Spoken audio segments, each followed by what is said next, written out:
Halo, perkenalkan saya Muhammad Aldi, salah satu mahasiswa di Universitas Haloleo, Fakultas Pertanian, Program Studi S1 Agribisnis. Nah, pada kesempatan kali ini kita akan membahas terkait dengan program keselamatan dan kesehatan kerja di UPTD Balai Benih Induk Hortikultura. Nah, sebelum kita masuk ke pembahasannya, silakan like, komen, dan share video ini. Nah, pertama-tama kita harus mengetahui terlebih dahulu apa itu keselamatan dan kesehatan kerja. Keselamatan dan kesehatan kerja merupakan segala kegiatan untuk menjamin dan melindungi keselamatan dan kesehatan tenaga kerja melalui upaya pencegahan kecelakaan kerja dan penyakit akibat bekerja. Nah, secara singkat, K3 atau keselamatan dan kesehatan kerja itu bertujuan untuk menciptakan lingkungan kerja yang aman, sehat, dan bebas dari kecelakaan dan penyakit yang diakibatkan oleh pekerjaan. Nah, manfaat dari K3 sendiri itu meningkatkan produktivitas tenaga kerja karena dengan tenaga kerja yang sehat dan aman akan lebih produktif dalam bekerja. Kemudian manfaatnya yang kedua itu menurunkan biaya perusahaan. Kecelakaan kerja dan penyakit akibat kerja dapat menimbulkan biaya yang besar bagi perusahaan, seperti biaya pengobatan, kompensasi pekerja, dan kerusakan properti. Ketiga dapat membantu perusahaan untuk menurunkan biaya-biaya tersebut. Kemudian manfaat lainnya itu meningkatkan citra perusahaan. Nah, perusahaan yang menerapkan K3 dengan baik akan memiliki citra yang positif di mata masyarakat dan investor. Dan manfaat yang lainnya lagi itu mematuhi peraturan perundang-undangan. Di Indonesia, terdapat beberapa peraturan perundang-undangan tentang K3 yang harus dipatuhi oleh perusahaan. Nah, di antaranya itu ada Undang-Undang Republik Indonesia Nomor 1 Tahun 1970 tentang keselamatan kerja. Kemudian Peraturan Pemerintah Republik Indonesia Nomor 50 Tahun 2012 tentang penerapan sistem manajemen keselamatan dan kesehatan kerja. Kemudian Peraturan Menteri Tenaga Kerja Nomor 4 Tahun 2014 tentang sistem manajemen dan keselamatan dan kesehatan kerja konstruksi. Nah, kemudian prinsip-prinsip dari K3 sendiri itu ada pencegahan. Pernah dengar istilah lebih baik mencegah daripada mengobati? Nah, seperti itulah kira-kira. Upaya pencegahan harus dilakukan sedini mungkin untuk menghindari terjadinya kecelakaan kerja dan penyakit akibat bekerja. Kemudian prinsip yang kedua itu partisipasi. Semua pihak yang terlibat di tempat kerja, termasuk pengusaha, pekerja, dan pemerintah, harus berpartisipasi dalam upaya K3. Dan prinsip yang ketiga itu tanggung jawab. Pengusaha bertanggung jawab untuk menyediakan tempat kerja yang aman dan sehat bagi para pekerjanya. Pekerja yang bertanggung jawab untuk menjaga keselamatan dan kesehatan diri sendiri dan orang lain di tempat bekerja. Kemudian, ruang lingkup dari K3 sendiri itu mencakup keselamatan kerja, di antaranya itu melindungi tenaga kerja dari bahaya fisik, kimia, biologis, dan ekonomis di tempat kerja. Kemudian ruang lingkup yang kedua itu kesehatan kerja, meningkatkan dan memelihara kesehatan tenaga kerja dengan cara pencegahan dan pengendalian penyakit akibat kerja.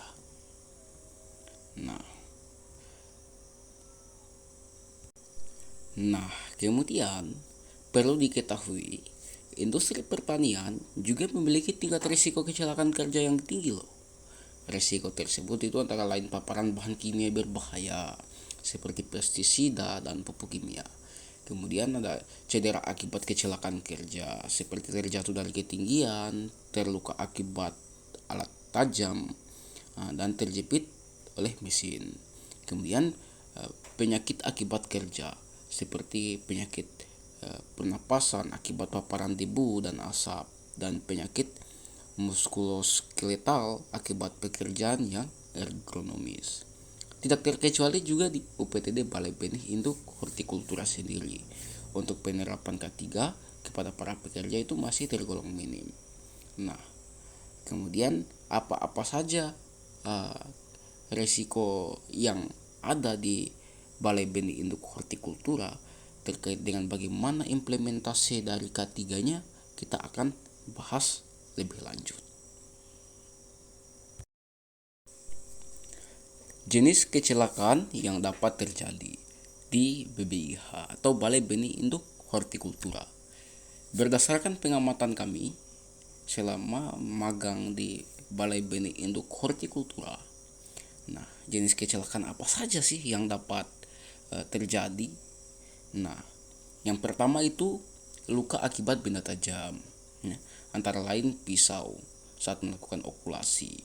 Nah, pada saat melakukan okulasi, pada saat pengirisan entris untuk melakukan sambung pucuk atau okulasi atau transplantasi dari bagian batang atas ke batang bawah, itu harus dilakukan pengirisan menggunakan benda tajam seperti pisau atau pisau okulasi. Nah, jika tidak berhati-hati atau tanpa perlindungan yang tepat seperti sarung tangan, maka bisa mengakibatkan luka.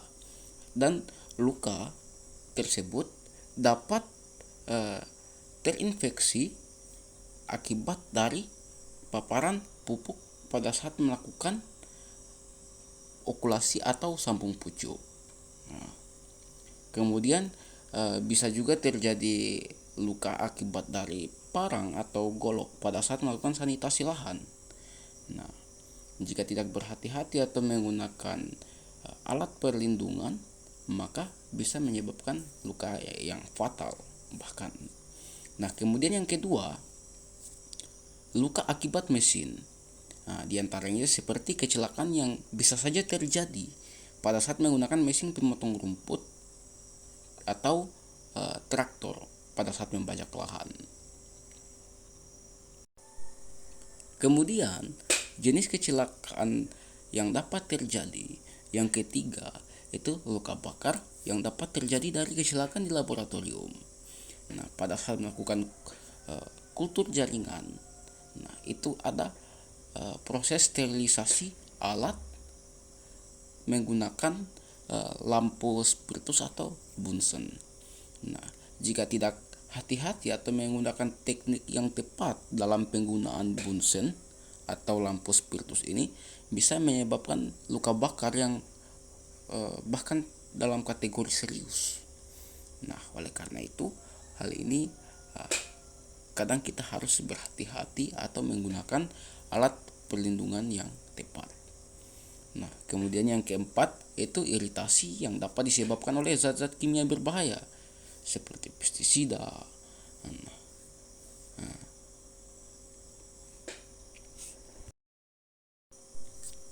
Selanjutnya, jenis penyakit apa saja sih yang dapat diderita oleh karyawan di Balai Benih Induk Hortikultura? Nah, berdasarkan hasil identifikasi kami, ada beberapa yang bisa kami simpulkan. Di antaranya itu yang pertama, penyakit pernapasan seperti asma dan bronkitis yang dapat saja terjadi yang disebabkan oleh paparan debu dan pestisida. Nah, perlu diketahui untuk karyawan-karyawan di Balai Benih untuk Hortikultura itu biasanya itu selalu berpapasan langsung untuk bekerja di sebuah tempat terbuka yang kalau pada saat kemarau itu kadang debunya itu bertebaran. Nah, kemudian ketika pekerjanya menghirup itu setiap hari, maka dapat menyebabkan penyakit asma dan bronkitis yang disebabkan oleh debu dan pestisida. Nah, kemudian yang kedua itu penyakit kulit seperti iritasi dan alergi yang dapat disebabkan oleh paparan sinar UV dan pupuk kimia serta pestisida. Iritasi yang disebabkan oleh sinar UV ini terjadi jika pekerja yang pada saat melakukan pekerjaannya di lapangan itu seperti okulasi di tanaman perkebunan itu biasanya terpapar langsung oleh sinar matahari, sehingga yang memiliki masalah kulit itu bisa-bisa menyebabkan iritasi atau alergi. Nah, kemudian yang ketiga itu keracunan dan diare yang dapat disebabkan oleh pupuk kimia dan zat kimia. Nah, kemudian juga kadang disebabkan oleh uh, pada saat kita selesai atau pasca bekerja, terutama di sektor pertanian sendiri yang bersentuhan langsung setiap hari dengan pupuk dan tanah serta zat-zat kimia, nah, itu bisa saja kita lalai dalam melakukan atau menjaga kebersihan sebelum kita mengkonsumsi sesuatu yang bisa saja pada saat kita mencuci tangan tidak bersih misalnya, kemudian kita mengkonsumsi makanan, nah maka otomatis kuman-kuman serta bakteri atau zat-zat kimia berbahaya tersebut masuk ke dalam tubuh kita. Nah, kemudian yang keempat itu penyakit stres. Ini juga masuk dalam kategori jenis penyakit loh yang harus diantisipasi di lingkungan pekerja. Seperti misalnya depresi yang dapat disebabkan oleh tuntutan pekerjaan dan lingkungan kerja yang tidak kondusif. Ini berhubungan dengan kesehatan mental. Nah, kemudian seperti apa profil K3 atau kondisi aktual implementasi K3 di Balai Benih Induk Hortikultura? Nah, seperti apa sarpras dan kebijakan-kebijakan tentang realisasi K3 di Balai Benih Induk Hortikultura? Nah, berdasarkan pengamatan kami di Balai Benih Induk Hortikultura itu tidak ada atau tidak terdapat sarana prasarana dan kebijakan ketiga yang direalisasikan oleh instansi untuk karyawan seperti alat perlindungan diri atau APD dalam menghindari kecelakaan kerja di lapangan. Nah, ini yang masih tergolong minim di Balai Benih Induk Hortikultura. Untuk sarana serta prasarana yang disediakan oleh instansi atau dinas ini tidak ada untuk para karyawan, dan untuk pengadaannya itu sendiri itu dilakukan pribadi oleh karyawan.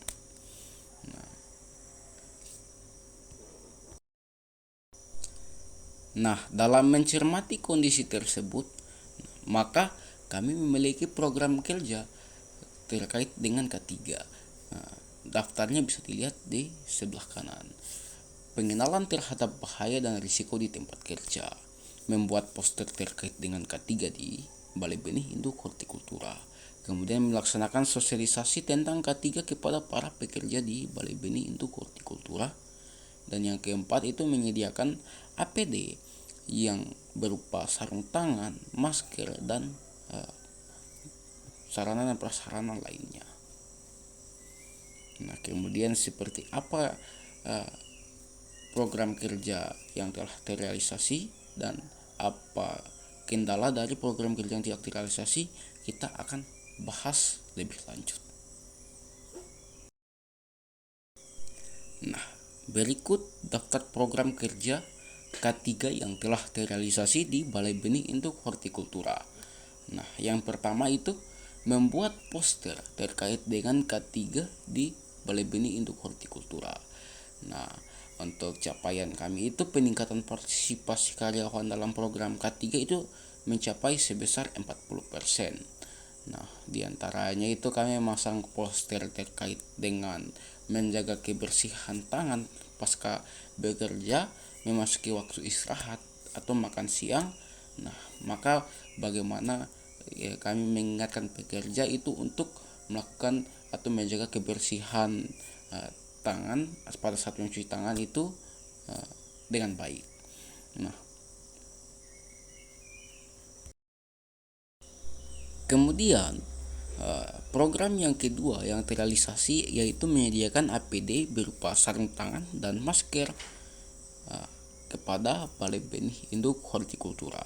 Nah, capaian yang ada itu yaitu 95% APD itu dalam kondisi baik serta kepuasan karyawan terhadap ketersediaan APD itu sendiri.